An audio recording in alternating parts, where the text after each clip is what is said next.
Hey, hello. Balik lagi di channel Spoiler Moon dan kita akan lanjutkan lagi spoileran dari part sebelumnya. Jadi kemarin diceritakan kalau si Ronan sudah mulai melakukan penyelidikan ya. Penyelidikan akan kematian dari salah satu putra pedagang keliling. Yang mana pembunuhnya tidak lain adalah Fang Yuan. Ya, penyelidikan sudah dimulai dan apa yang akan terjadi di part kali ini. Langsung aja kali ya, sahabat-sahabat sih.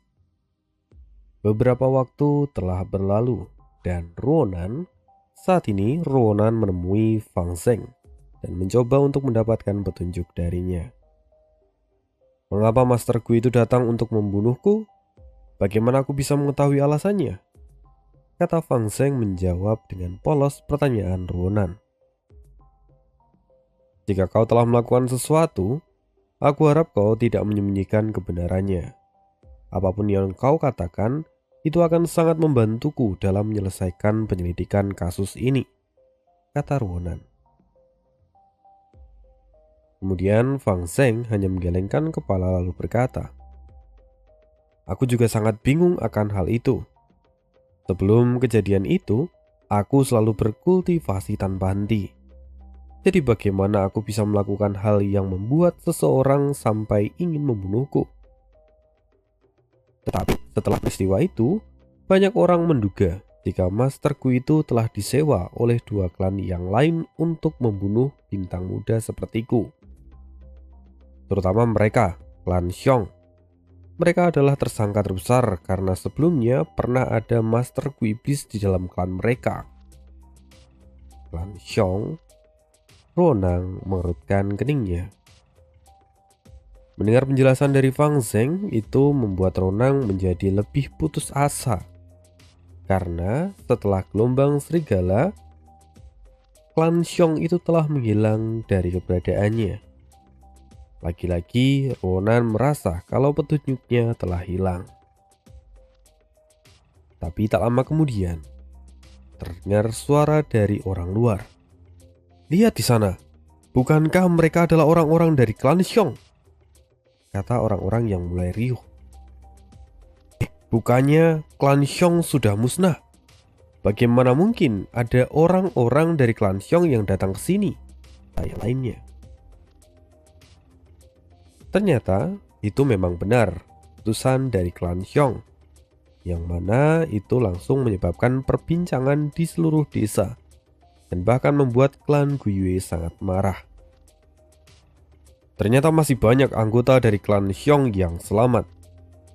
Saat terjadi serangan gelombang serigala, mereka memilih untuk mundur dan menggunakan Gu yang ditinggalkan oleh leluhur mereka untuk menyembunyikan diri. Mereka benar-benar memanipulasi kematian mereka sendiri, kata salah seorang tetua. Cih, orang-orang dari klan Xiong memang sungguh licik. Hati mereka begitu picik. Mereka memanfaatkan peristiwa gelombang serigala untuk melemahkan klan kita. Mereka benar-benar hina, kata yang lain. Orang-orang kini mulai mengutuk klan Xiong. Akan tetapi, bagaimanapun klan Xiong telah bertahan selama ratusan tahun. Pastinya mereka juga memiliki kekuatan tersembunyi dari leluhur mereka. Lalu setelah utusan dari klan Xiong itu pergi meninggalkan desa Guyue, dengan segera Guyuebo mengadakan pertemuan dengan seluruh tetua klan. Bajingan klan Xiong ini. Mereka benar-benar tidak tahu malu dan memilih untuk mundur. Kita memang tidak bisa memandang rendah siapapun. Meskipun klan Xiong merupakan klan terlemah di Gunung Qingmao. Tetapi mengetahui mereka memiliki taktik seperti ini, maka untuk kedepannya kita harus lebih berhati-hati lagi dengan klan Xiong, kata salah seorang di sana. Jika bukan karena melawan likan petir itu, kita tidak akan kehilangan begitu banyak tetua klan. Bahkan, jika bukan karena bantuan dari penyelidik ilahi Xie Sueleng, pemimpin klan Guyue dan juga klan Bai mungkin sudah mati. Klan kita sudah bekerja sama dengan klan Bai untuk melawan ikan petir itu. Maka hal yang wajar jika kita meminta kompensasi dari klan Xiong. Saut para tetua yang lain yang mana mereka saling melempar diskusi. Setelah diskusi yang panjang, akhirnya para tetua memutuskan untuk mengirimkan seorang utusan dari klan Guiyue dan guna mengamati situasi yang ada di desa Xiong. Jadi siapa yang akan memikul tanggung jawab ini dan yang akan dikirimkan sebagai utusan ke desa Xiong? Tanya Guiyebo sambil melihat ke sekitar. Mendengar itu, dalam sekejap situasi di pavilion klan menjadi hening. Para tetua hanya saling menatap dan enggan untuk mengambil inisiatif ataupun mengajukan diri mereka sendiri. Menurutku, jika dia sebagai utusan ke desa Xiong, maka orang yang pergi haruslah memiliki pengalaman yang paling banyak dan juga mereka yang mampu bertahan. Di antara kita semua di sini, hanya tetua Mo Chen yang lebih senior dan dapat mengambil tugas ini, kata Yoji tiba-tiba. Mendengar itu, dengan segera Mo Chen pun mengangguk lalu menjawab perkataan dari Yoji. Bicara tentang kualifikasi, Yoji memiliki lebih banyak pengalaman dibandingkan saya. Selain itu, Tetua Yoji juga memiliki banyak koneksi yang tidak dapat dibandingkan dengan saya. Sehingga menurut saya, Tetua Yoji lah yang justru lebih cocok untuk menjadi utusan ke desa Xiong, jawab Mo Cheng. Setelah itu para tetua kembali berdiskusi. Ada beberapa tetua yang setuju jika Yoji yang menjadi utusan, sedangkan sebagian tetua yang lain lebih setuju jika Mo Cheng lah yang pergi menjadi utusan. Sementara itu, pemimpin klan Guiyebo hanya mengamati diskusi dari para tetua. Ini adalah pertarungan antara fraksi Mo dan fraksi pengobatan. Dan kedua fraksi ini memiliki sekutu politik masing-masing. Guiyebo hanya mengamati mereka dengan tatapan dingin. Sebagai pemimpin klan, Guiyebo tidak ingin otoritasnya berkurang. Bahkan para tetua ini sebenarnya juga bersaing dalam hal politik. Klan Mo mengendalikan terlalu banyak kekuatan dan sumber daya. Tetapi sekarang mereka telah kehilangan pewaris mereka. Oleh karena itu, fraksi obat dengan segera memanfaatkan kesempatan ini untuk mengambil alih kekuasaan dari fraksi Mo. Aspek terpenting dalam perdebatan ini hanyalah bergantung pada satu orang, pikir Guiyebo dalam hati. Lalu dia mengalihkan pandangnya dan melihat ke arah Fang Yuan. Di sisi lain, kini Fang Yuan hanya duduk di kursinya dan tidak mengatakan apapun. Sepertinya Fang Yuan tidak terlalu dekat dengan fraksi Mo, dan mereka belum membuat suatu kesepakatan. Jika tidak, Fang Yuan pasti sudah membina Mo Chen, pikir Guiyebo dalam hati. Setelah itu, tiba-tiba Fang Yuan berdiri dari tempat duduknya dan menarik perhatian dari para tetua yang lain. Pergi sebagai utusan adalah masalah yang penting dan dapat mempengaruhi keberlangsungan hidup dari klan Guiyue. Demi klan kita, aku bersedia memikul tanggung jawab sebagai utusan dan menyelidiki keadaan yang ada di desa Xiong, kata Fang Yuan. Apa? Fang Yuan? Dia menawarkan diri? Apa dia benar-benar bodoh? Atau apa dia punya sesuatu yang masih ia sembunyikan?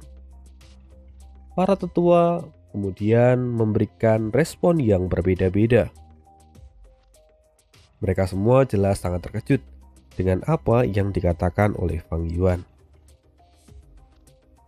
Sedangkan di sisi lain, Fang Yuan sebenarnya memiliki rencananya sendiri.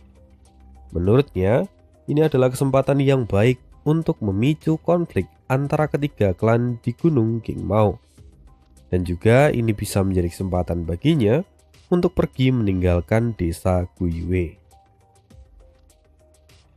Tetapi di saat itu, Ruonan menerobos pintu dan masuk ke pintu aula pavilion klan. Tunggu. Siapapun di sini bisa menjadi utusan, kecuali Fang Yuan, kata Ruonan. Setelah itu Fang Yuan membalikkan tubuhnya dan melihat sosok yang baru saja datang. Fang Yuan mengerutkan dahi saat melihat ayah dan anak dari keluarga Xie itu masuk ke pavilion klan bersama dengan dua orang lain. Orang itu tidak lain adalah Fang Zheng dan Guiyue Jianghe. Apakah ada yang ingin penyelidik ilahi Xie Sueleng jelaskan kepada kami? Tanya Gu Yuebo menyambut mereka. Meskipun sebenarnya Gu Yuebo sendiri tidak senang karena mereka berani menerobos masuk ke aula pavilion klan di tengah pembicaraan internal para tetua. Pemimpin klan Guiyue dan para tetua yang lain. Putriku telah menyelidiki identitas dari Master Gu Iblis yang pernah menyerang Fang Zheng, kata Sueleng. Jadi, apa Master Gu Iblis itu dihasut oleh klan Xiong? Apakah ada cerita tersembunyi di balik semua ini? Tanya Gu Yuebo. Memang benar, identitas sejati dari Master Gu Iblis itu adalah seorang pemburu di sebuah dusun di Gunung Qingmao. Dia bernama Wang Er, tetapi alasan dia menyerang Fang Zheng yaitu karena saudara kembarnya Fang Yuan, kata Ruonan sambil menatap Fang Yuan dengan tajam. Nona muda, apakah kau punya bukti? Tanya salah seorang tetua yang ada di sana. Bukti? Tentu saja aku punya. Jianghe, tolong beritahu kepada semua orang apa yang kau ketahui. Jawab Ruonan dengan tenang. Setelah itu Jianghe menghela nafas sesaat. Lalu kemudian dia menjelaskan semua yang terjadi. Sekedar mengingatkan bahwa Guiyue Jianghe itu adalah salah seorang Master Gu yang saat itu sedang bertugas menjaga wilayah di keluarga Wang. Saat Jianghe melihat Fang Yuan membunuh keluarga dari Tuan Wang, dia memutuskan untuk menutupi semua kejadian itu. Tetapi Jianghe tidak pernah menyangka jika suatu saat peristiwa itu akan terungkap oleh karena penyelidikan yang dilakukan oleh Ruonan. Aku tidak menyangka jika kebenaran sesungguhnya seperti itu. Fang Yuan telah membunuh ayah dari Wang Er, dan Wang Er datang untuk membalaskan dendam. Tetapi Wang Er salah mengira jika Fang Zheng itu adalah Fang Yuan. Lalu Wang Er pun menyerangnya, kata tetua klan lain. Sementara itu Fang Zheng merasa semakin marah dan tidak lagi dapat mengontrol emosinya. Kakak, bagaimana kau dapat membunuh seorang dengan begitu mudah? Mereka adalah orang-orang yang tidak bersalah. Mengapa kau lakukan itu pada mereka? Teriak Fang Zheng dengan penuh amarah. Akan tetapi, Fang Yuan hanya mengabaikan perkataan dari Fang Zheng dan tidak peduli dengan semua yang dikatakannya. Menurut Fang Yuan, kehadiran Fang Zheng bukanlah fokus utama kali ini. Kemudian, Fang Yuan menatap ayah dan anak dari keluarga Xie itu. Fang Yuan merasakan khawatir akan kehadiran mereka. Dengan kemampuan mereka dalam menyelidikan, Fang Yuan yakin jika cepat atau lambat, masalah pembunuhan Jia Jingsheng akan segera terungkap. Dan tentu itu akan membuat Fang Yuan semakin tertekan. Gu Yuebo menatap Fang Yuan. Lalu kemudian dia berkata, Tetua Fang Yuan, apa benar kau telah membunuh seluruh keluarga Wang? Saat ini semua pandangan tertuju pada Fang Yuan. Sementara Fang Yuan hanya tersenyum dingin lalu menjawab, "Benar, saya telah melakukannya." Mendengar Fang Yuan mengakui tindakannya membuat Fang Zeng merasa sedih dan merasa jika sosok kakaknya begitu asing baginya. "Fang Yuan, apakah kau tidak merasa bersalah telah membunuh orang yang tidak bersalah? Jika kau menghadapi kesulitan, kau bisa katakan padaku," kata Ruonan sambil mengerutkan dahinya dan menatap Fang Yuan. Fang Yuan menjawab, "Meskipun aku telah membunuh mereka, aku merasa tidak perlu menceritakannya kepadamu.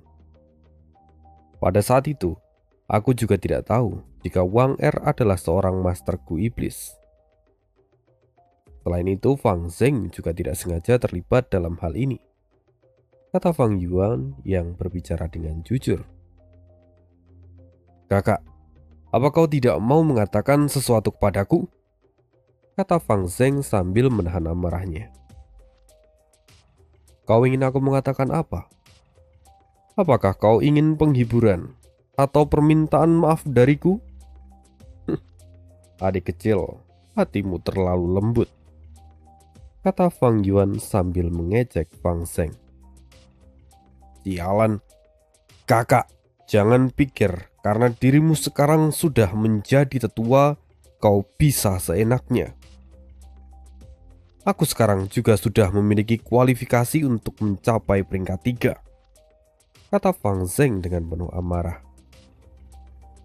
Mendengar perdebatan mereka, membuat Gu Yuebo pun menjadi marah. "Hentikan, Fang Zeng. Kau tenanglah. Jangan mengganggu ketertiban di sini," teriak Gu Yuebo. Kata-kata Gu Yuebo sebelumnya memiliki makna yang menyeratkan ketidaksenangannya. Penyelidik ilahi Xie Sueleng yang menyadari maksud dari Gu Yuebo dengan segera maju dan mengatupkan tangannya. "Pemimpin klan Gu Yue dan para tetua lain, ini memang bukan waktu yang tepat untuk putriku memasuki ruangan ini. Saya mohon maaf atas perilaku yang kurang pantas ini," kata Sueleng dengan penuh hormat. Mendengar perkataan dari Sueleng, itu membuat ekspresi dari pemimpin klan Gu Yuebo menjadi lebih tenang. Berhubung sekarang junior Fang Yuan terlibat dalam kasus Jia Jinseng dan juga menjadi tersangka, saya mohon agar Fang Yuan tidak meninggalkan desa ini, pinta Sueleng. "Kami akan memberikan penjelasan kepada Tuan Jiafu. Selain itu, berhubung penyelidik ilahi mengingatkan hal ini, maka saya minta maaf. Tetua Fang Yuan tidak meninggalkan desa ini sampai dinyatakan tidak bersalah. Saya harap Anda juga dapat memahami situasi kali ini," kata Gu Yuebo sambil menatap Fang Yuan. Mendengar itu, Fang Yuan hanya menyetujui perkataan dari Gu Yuebo. Setelah itu, Ruonan dan yang lainnya dengan segera meninggalkan aula pavilion klan. Di suatu tempat di desa Guyue, Ruonan meluapkan emosinya dan memukul pohon di dekatnya yang begitu keras sampai daunnya berguguran. "Sialan, ini jelas-jelas pembunuhan. Tapi mereka membiarkannya begitu saja dan bahkan tidak menghukum Fang Yuan. Ayah, apakah warga biasa tidak dianggap sebagai manusia di sini? Mengapa Master Gu merasa bahwa mereka memiliki hak untuk mengambil nyawa orang lain?" kata Ruonan dengan penuh rasa kesal. Di sisi lain, Sueleng hanya menghela nafas dan menatap putrinya dengan tatapan yang dalam. "Nak, kamu memiliki kebencian terhadap kejahatan dan selalu meyakini kebenaran. Dulu ketika masih muda, ayah juga sepertimu. Ayah senang melihatmu seperti ini. Tetapi di sisi lain, ayah juga merasa khawatir, kata Sueleng. Khawatir? Khawatir tentang apa? Tanya Ruonan. Cita-citamu sekarang jauh lebih besar daripada cita-citaku di saat usiaku sebesar dirimu. Ambisiku adalah untuk menangkap semua penjahat dan mendirikan menara Demon Suppression. Tapi kamu ingin membuat semua orang setara dan tidak ada lagi perbedaan. Ambisi dan cita-cita ini terlalu besar dan bahkan sangat besar, kata Sueleng. Tapi ayah, inilah yang disebut dengan hukum, keadilan, dan juga kebenaran. Jika kita tidak memperlakukan semua orang dengan setara, maka itu tidak adil. Aku percaya selama aku berusaha memberikan yang terbaik, maka semua ini mungkin saja dapat dicapai, kata Ruonan dengan semangat dan penuh harapan untuk masa depan. Tapi kemudian Sueleng berkata, suatu saat kamu akan mengerti tentang hal ini. Tetapi pemikiranmu sekarang juga tidaklah buruk. Anak muda memang harus memiliki semangat dan juga menemukan jalannya sendiri. Ayah tidak akan ikut campur lagi. Ayah harap kamu dapat menjalani kehidupan yang kamu inginkan. Setelah mengatakan itu, Sueleng kemudian mengeluarkan sebuah surat dan memberikannya kepada Ruonan. Dengan segera, Ruonan kemudian membuka surat itu dan dia sangat gembira setelah mengetahui isi dari surat itu. Surat ini dari Jianfu yang berisikan tentang informasi terkait kasus Jia Jinseng. Dalam surat itu juga berisikan informasi hasil interogasi Jiafu kepada Fang Yuan dan juga informasi bagaimana Fang Yuan mendapatkan ulat minuman keras dan hasil judi batu saat karavan. Fang Yuan ini tidak hanya memiliki sifat yang kejam, tetapi semua rencananya telah dirancang secara mendalam. Intuisiku mengatakan jika Fang Yuan sangat mencurigakan. Jika benar Fang Yuan adalah pembunuhnya, seharusnya dia menunjukkan rasa takut. Tapi sampai sekarang, Fang Yuan tidak menunjukkan gerak-gerik yang mencurigakan. Gumam Ruonan. Lalu sekarang apa yang ingin kamu lakukan? Tanya Sueleng. Kematian Jia Jinseng sudah lama, tetapi semuanya sangat mencurigakan dan penuh dengan misteri. Bahkan sampai sekarang jenazahnya saja belum ditemukan dan tempat kematiannya juga tidak diketahui. Kasus ini tidak meninggalkan jejak apapun. Akan tetapi, karena tidak ada petunjuk lain, aku hanya dapat mengandalkan intuisiku untuk menyelidiki Fang Yuan lebih lanjut, jawab Ruonan dengan antusias. Apakah menurutmu Fang Yuan sangat mencurigakan?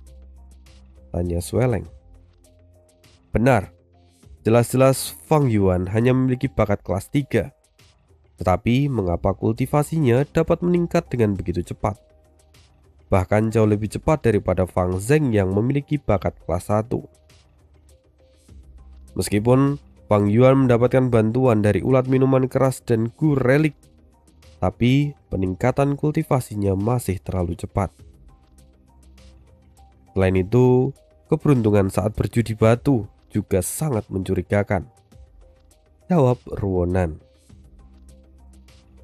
Mendengar itu, Sueleng hanya mengangguk, lalu berkata sekali lagi, apakah ada hal yang lain yang masih ingin kau katakan? Sekilas, Fang Yuan terlihat biasa-biasa saja, tetapi sebenarnya dia sangatlah misterius dan menyembunyikan banyak hal. Dan tunggu, kata Ruonan yang kemudian menghentikan kata-katanya saat melihat isi dari surat itu. Tatapan Ruonan tertuju pada sebaris kalimat dalam surat itu. Lalu Ruonan mengangkat kepalanya dan bicara dengan semangat. Aku menemukannya. Fang Yuan punya masalah besar. Sekarang kita akan berpindah ke fraksi Mo. Saat ini aroma teh menyebar ke seluruh ruang belajar dan Fang Yuan sedang duduk santai di sana sambil memegang cangkir teh miliknya lalu meminumnya. Di sisi lain, Gu Yue Mo Cheng yang kini juga berada di ruangan itu. Dia hanya menatap Fang Yuan. Sebelumnya Fang Yuan telah meminta persyaratan yang sangat luar biasa mahal dan akhirnya pembicaraan mereka pun berakhir. Tapi saat ini Mo Cheng tidak punya pilihan lain selain kembali mengundang Fang Yuan ke dalam kediamannya dan membahas persoalan sebelumnya. Bajingan ini terlalu keji. Dia membuat tuntutan persyaratan yang begitu tinggi. Apa dia pikir fraksimu sedang dalam masa kejayaannya? Kata Mo Cheng dalam hati yang sambil mengutuk Fang Yuan. Tetapi Mo Cheng tetap menunjukkan ekspresi tersenyum dan mencoba bernegosiasi dengan Fang Yuan. Tetua Fang Yuan, tuntutan yang Anda ajukan sebelumnya sangatlah tinggi dan melebihi apa yang dapat diberikan oleh fraksi Mo. Apakah Anda dapat menguranginya? Tanya Mo Cheng. Mendengar itu, Fang Yuan hanya melirik ke arah Mo Cheng. Fang Yuan sendiri merasa jika situasinya saat ini semakin kacau. Jika penyelidik ilahi mendapatkan kebenaran jika Fang Yuan yang telah membunuh Jia Jinseng, maka klan Gu Yue pasti akan menyerahkan Fang Yuan kepada keluarga Jia. Dan secara bersamaan juga, itu akan dapat melanjutkan kerjasama perdagangan dengan karavan keluarga Jia setiap tahunnya. Perlahan Fang Yuan berpikir lalu berkata, baiklah, aku akan menguranginya 30%. Tapi kau harus menunjukkan ketulusanmu dengan cara membayar 40.000 Primeval Stone di awal. Kau juga harus menyerahkan Gu Besi Babi dan Gu Rumput Akhirat, kata Fang Yuan. Mendengar itu, Mo Cheng mengernyitkan dahinya. Gu Babi Besi akan kuserahkan kepadamu, tapi fraksimu, kami tidak memiliki Gu Rumput Akhirat. Aku juga tidak dapat memberikan 40.000 Primeval Stone secara langsung, tapi aku dapat memberikannya kepadamu dengan cara mencicil, kata Mo Cheng. Fang Yuan sendiri mengetahui jika Mo Cheng tidak berkata jujur. Tetapi Fang Yuan juga menyadari jika dia terlalu sombong, justru itu akan membuatnya tidak mendapatkan hasil seperti yang diharapkan. Lalu Fang Yuan menghela nafas dan berkata, tidak masalah, aku akan menunggumu untuk mengirimkan semuanya terlebih dahulu. Setelah itu baru kita akan membicarakan lebih lanjut tentang pernikahannya. Tapi sebelum itu terjadi, aku tidak akan menjamin kesetiaanku, kata Fang Yuan dengan tegas. Lalu dia pun meninggalkan ruang belajar itu. Setelah Fang Yuan pergi, suasana ruang belajar terasa sangat sunyi. Lalu tak lama kemudian, sebuah pintu tersembunyi terbuka dan seorang gadis muda keluar dari ruang itu sambil menangis. Kakek, kata gadis itu memberi hormat kepada Mo Cheng. Gadis itu tidak lain adalah Gu Yue Mo Yan, cucu perempuan dari Mo Cheng. Melihat cucu perempuannya, Mo Cheng hanya menghela nafas lalu berkata, kau sudah mengetahui situasi dari fraksi kita sekarang. Mo Yan, keluargamu saat ini membutuhkan pengorbananmu. Bisakah kau memahaminya? Sementara itu, gadis muda ini hanya menangis dan menundukkan kepalanya. Sebenarnya, Mo Yan tidak memiliki perasaan sedikit pun pada Fang Yuan. Tetapi demi keluarga Mo, maka dia harus menikahi Fang Yuan dan menjadi istrinya. Beberapa waktu berlalu, dan saat ini Fang Yuan sedang menggunakan Gu Baja Hidup untuk menyembuhkan luka dari kelabang emas gergaji mesin. Pada dasarnya, Gu penyembuh memiliki berbagai jenis. Ada yang berfungsi untuk menyembuhkan luka dari Master Gu, dan ada juga yang dapat digunakan untuk menyembuhkan Gu Worm. Bagi kelabang emas gergaji mesin, Gu Baja Besi adalah Gu penyembuh baginya. Saat ini, kelabang emas gergaji mesin sudah terlihat seperti baru setelah menggunakan Gu Baja Besi. Sebagian lukanya telah sembuh dan hanya menyisakan beberapa bekas luka ringan. Tetapi seiring berjalannya waktu, bekas luka itu akan sembuh dengan sendirinya. Sekarang, kekuatan bertarung dari kelabang emas gergaji mesin telah sepenuhnya pulih, gumam Fang Yuan. Setelah itu, pikiran Fang Yuan berfokus untuk melihat aparatur miliknya. Fang Yuan melihat jika laut purba perak putih itu tampak tenang. Di atas laut itu terlihat Spring Autumn Cicanda yang bersinar dengan kilauan kuning hijau dan memberikan tekanan pada Gu Worm lainnya. Saat ini Spring Autumn Cicanda telah memulihkan kedua sayapnya. Bahkan sekarang sedang mengumpulkan banyak energi untuk memulihkan tubuhnya. Ketika kondisi Spring Autumn Cicanda semakin membaik, maka di sisi lain akan memunculkan masalah yang baru bagi Fang Yuan. Karena aparatur miliknya tidak akan dapat menahan kekuatan dari Spring Autumn Cicanda. Jika pemulihan ini terus berlanjut, mungkin saja Spring Autumn Cicanda akan membunuhku. Bahkan sebelum penyelidik ilahi mengungkapkan kebenaran di balik kematian Jian Jingsheng, kata Fang Yuan. Fang Yuan berpikir jika solusi terbaik untuknya saat ini adalah dengan meningkatkan tingkat kultivasi miliknya. Ketika Fang Yuan dapat mencapai peringkat 6, maka aparatur miliknya dapat menahan kekuatan dari Spring Autumn Cicanda. Sayangnya, untuk meningkatkan kultivasi itu tentu akan membutuhkan waktu yang sangat lama, dan Fang Yuan tidak memiliki waktu yang cukup. Selain meningkatkan kultivasinya, cara lain adalah dengan mengeluarkan Spring Autumn Cicanda dari aparatur miliknya. Tapi hal itu jelas akan membuat Fang Yuan mengalami kerugian besar. Kini Fang Yuan hanya dapat menghela nafas panjang setelah menghadapi situasi ini. Fang Yuan merasa terjebak dan panik karena didesak oleh waktu. Saat ini dapat diibaratkan kalau setiap menit bahkan setiap detik yang terbuang itu sama saja dengan membuang usia hidupnya sendiri. Kemudian Fang Yuan merencanakan jika setelah dia mendapatkan 40.000 Primeval Stone dari Mo Chen, Fang Yuan berencana untuk mengambil lotus harta karun esensi surgawi, lalu pergi meninggalkan desa. Masalah kehadiran dari penyelidik ilahi, Fang Yuan masih memiliki waktu dan dapat mengesampingkannya sejenak. Akan tetapi, pemulihan dari Spring Autumn Cicanda ini tidak dapat ditunda, sehingga Fang Yuan harus segera mengambil langkah untuk menghadapinya. Kita akan pindah ke sisi lain desa Guyue. Di sana Ronan masih membaca surat hasil penyelidikan tentang Fang Yuan yang diberikan oleh Jiafu. Saat karavan, Fang Yuan membeli 6 buah batu yang masing-masing seukuran kepalan tangan. Akan tetapi, dengan tingkat kultivasi Fang Yuan saat itu, bagaimana Fang Yuan memiliki Primeval Essence yang cukup untuk membuka 5 buah batu sekaligus?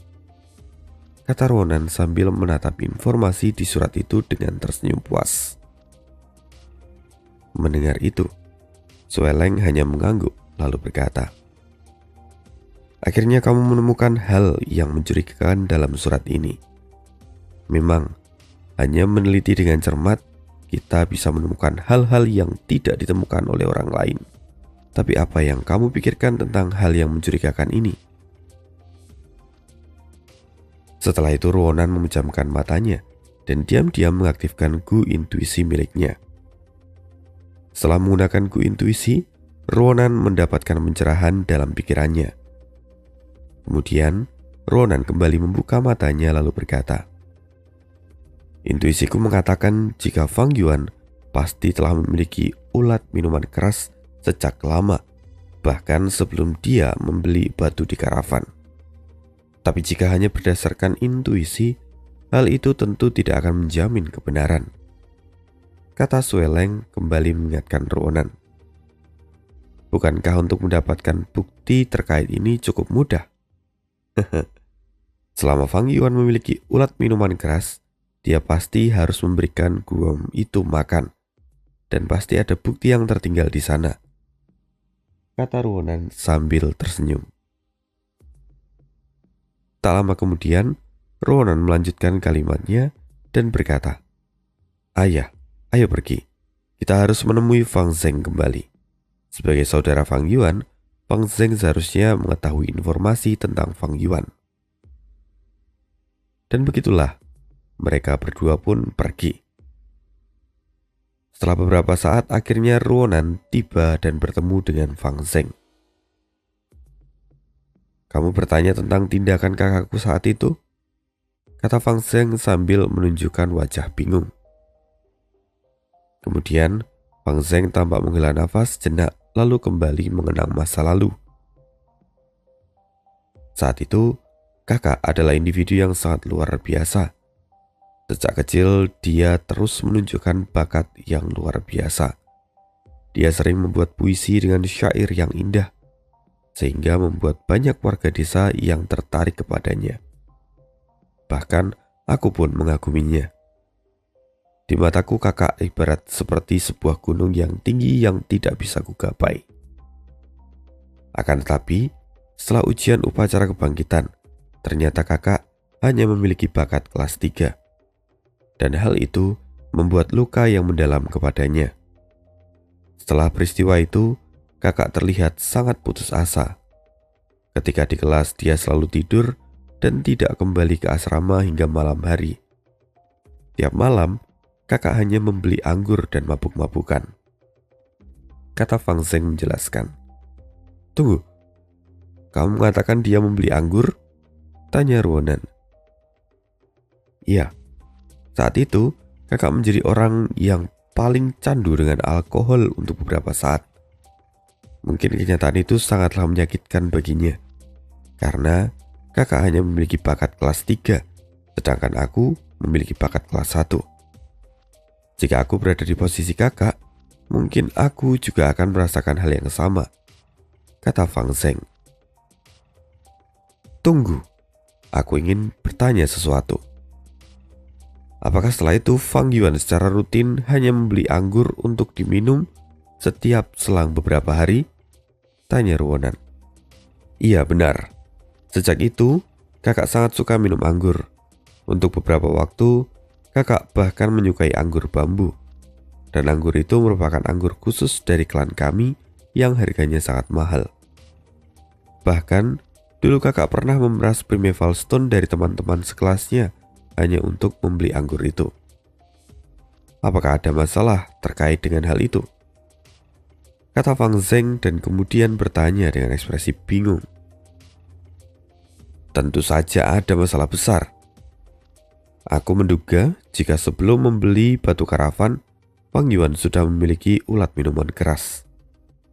Menurutku, sikap pemabuk Fang Yuan itu hanyalah sandiwara belaka. Motif yang sebenarnya adalah untuk menyembunyikan kenyataan jika dia memiliki ulat minuman keras," jawab Ruonan dengan tegas. "Apa?" kata Fang Zeng yang sangat terkejut setelah mendengar penjelasan itu. "Di mana biasanya Fang Yuan membeli anggur itu? Aku ingin menyelidiki lebih lanjut tentang hal ini," kata Ruonan. Setelah itu, Ruonan dan Fang Zeng pun pergi bersama menuju ke tempat penjualan anggur. 1 jam telah berlalu. Akhirnya Ruonan keluar dari tempat penjualan anggur itu.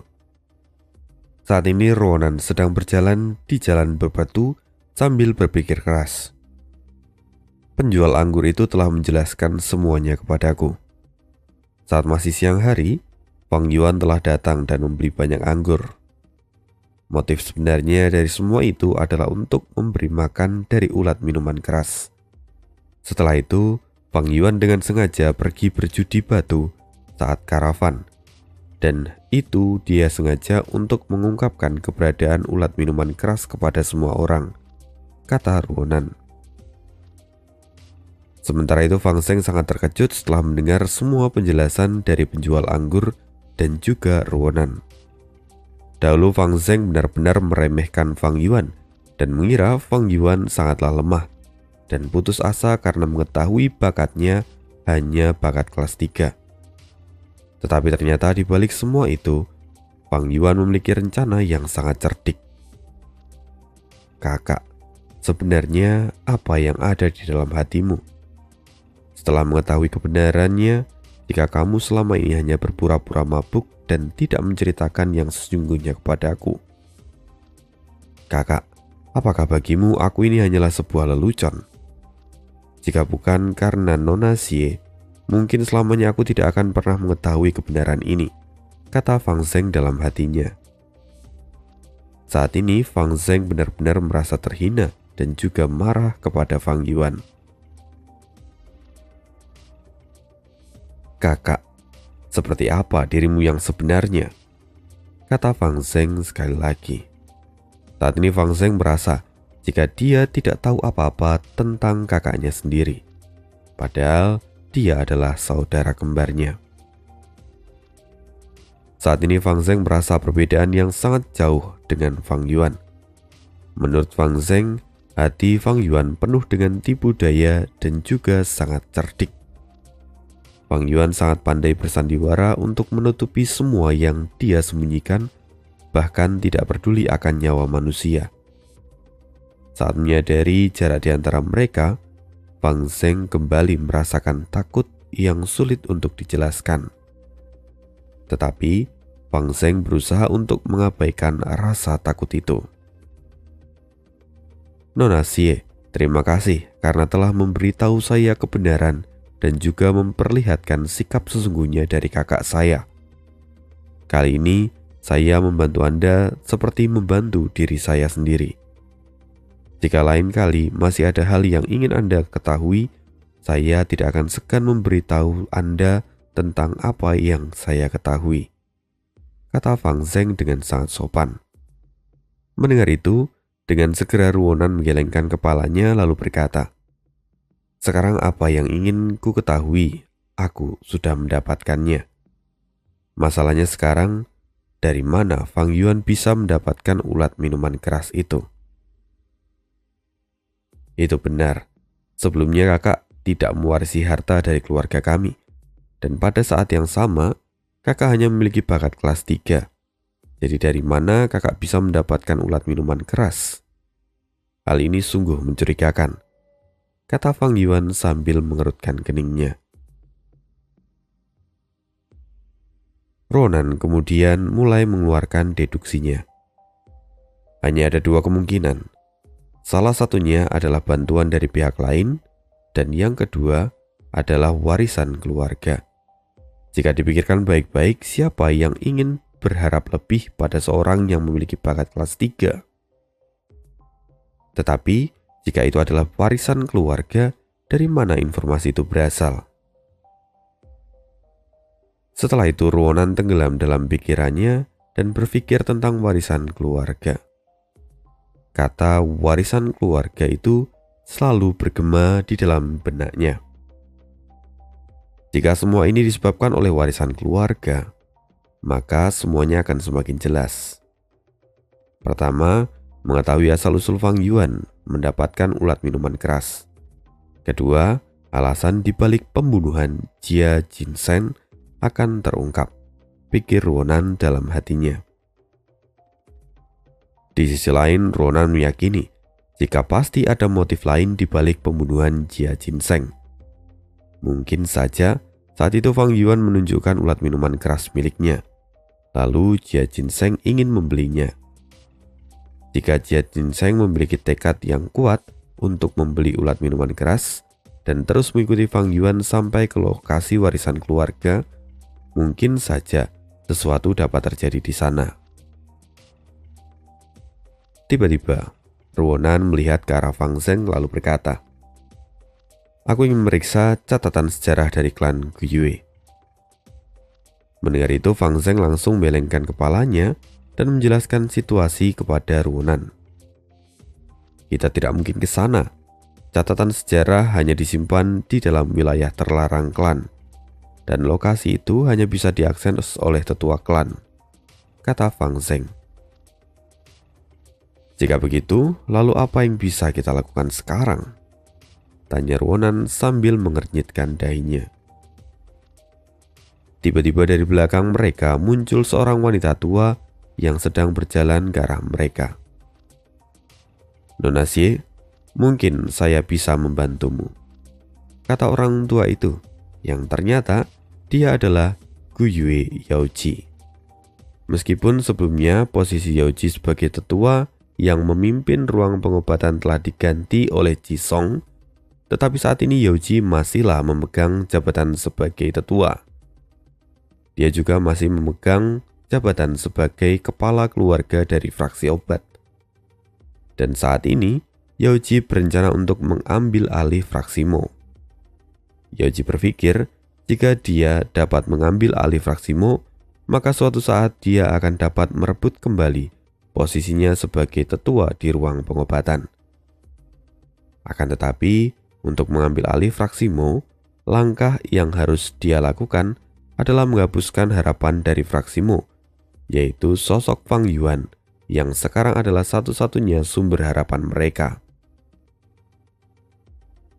Penyelidik ilahi Xie, sebenarnya beberapa waktu ini aku telah mengawasi kalian berdua. Mari sekarang ikuti aku, dan aku akan membawa kalian ke area terlarang klan.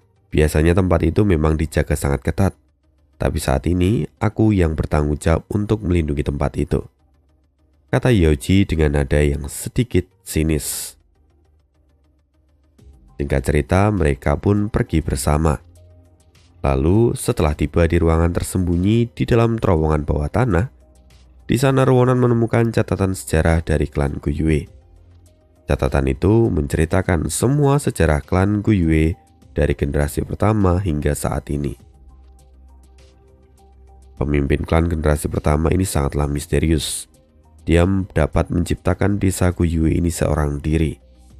Mungkin saja dia adalah seorang pembudidaya iblis, kata Ruonan sambil membaca beberapa halaman di catatan itu.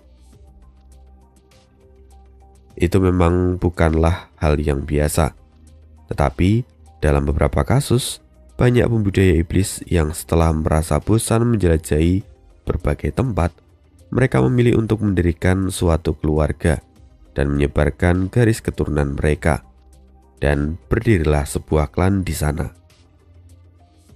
Beberapa ratus tahun kemudian, seiring berjalannya waktu, mereka akan melupakan asal-usul iblis mereka, dan keturunan mereka akan mengikuti jalan yang benar. Situasi semacam ini sebenarnya cukup umum dan tidak ada sesuatu yang aneh, kata Sueleng. Tetapi, apakah semua dosa yang telah mereka lakukan sebelumnya akan terhapus begitu saja? Para pembudidaya iblis ini telah melakukan banyak kejahatan. Tetapi saat mereka merasa bosan, mereka membentuk suatu klan dan dapat menikmati masa tua mereka. Itu sungguh tidak adil, kata Ruonan yang tampak kesal. Mendengar itu, Sueleng hanya dapat menghela nafas dan berkata, "Ruonan, ketika ayah masih muda, ayah juga berpikir demikian. Saat itu menurut ayah, dunia ini hanya seperti kertas berwarna hitam dan putih. Tetapi setelah melihat lebih jauh tentang kehidupan di dunia ini, kamu akan menyadari jika dunia ini sebenarnya berwarna abu-abu. Terkadang hitam, bisa saja ada yang menjadi putih, dan begitu pula sebaliknya. Misalnya saja, seorang yang terlihat tampak baik, bisa saja sebenarnya dia lebih licik dan lebih jahat. Bahkan menanggung beban dosa yang jauh lebih berat. Mungkin saja bagi para pembudidaya iblis juga memiliki masalah mereka sendiri. Seperti pemimpin generasi pertama.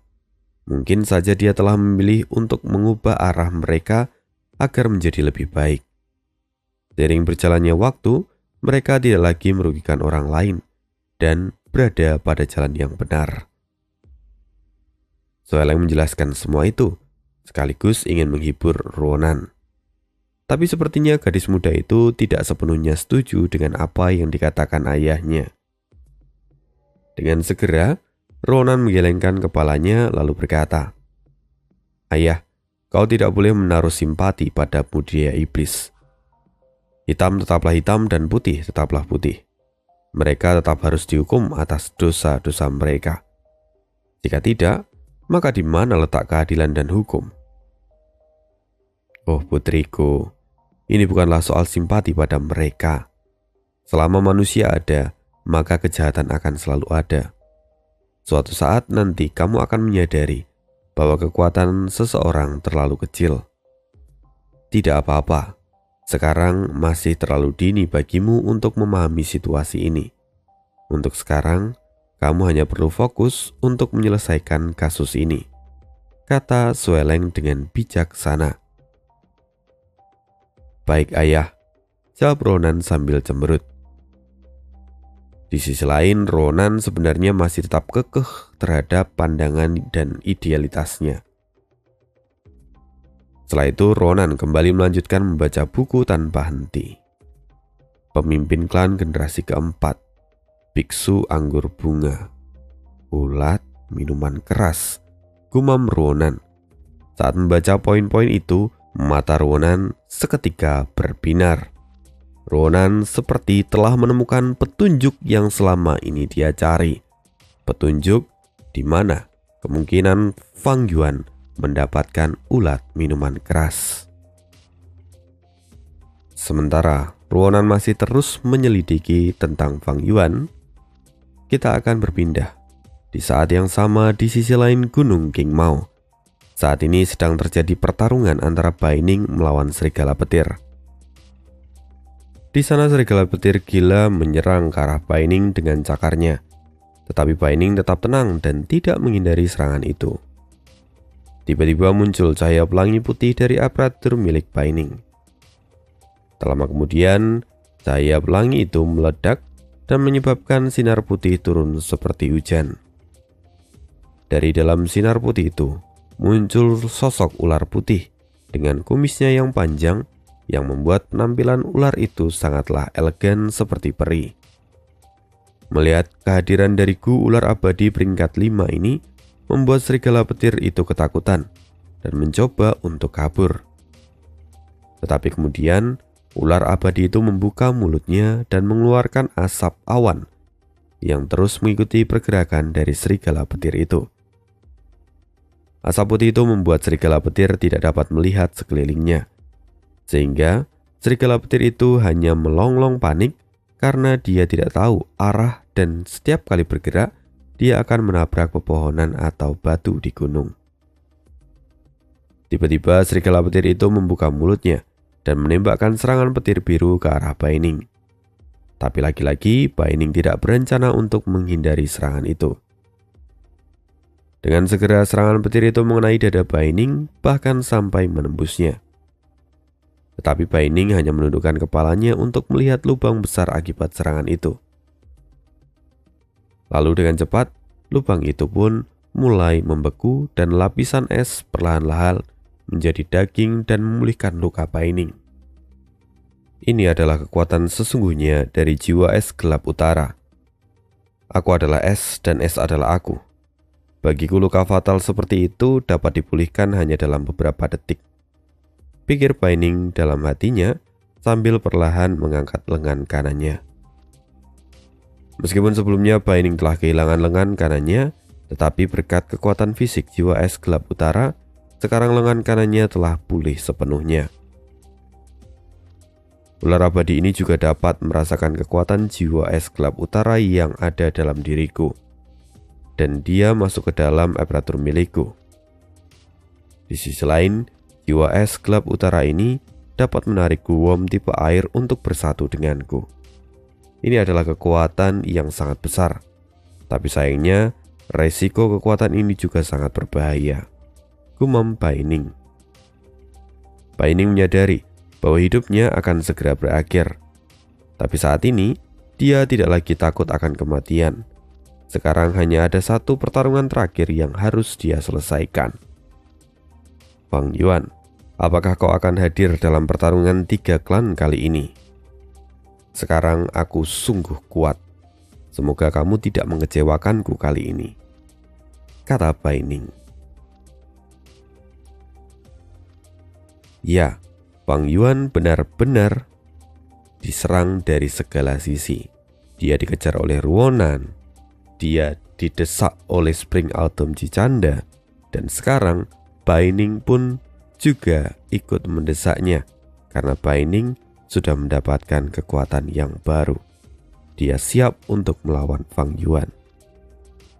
Wow, apa yang akan Fang Yuan lakukan berikutnya? Menariknya Master of Bu itu ini.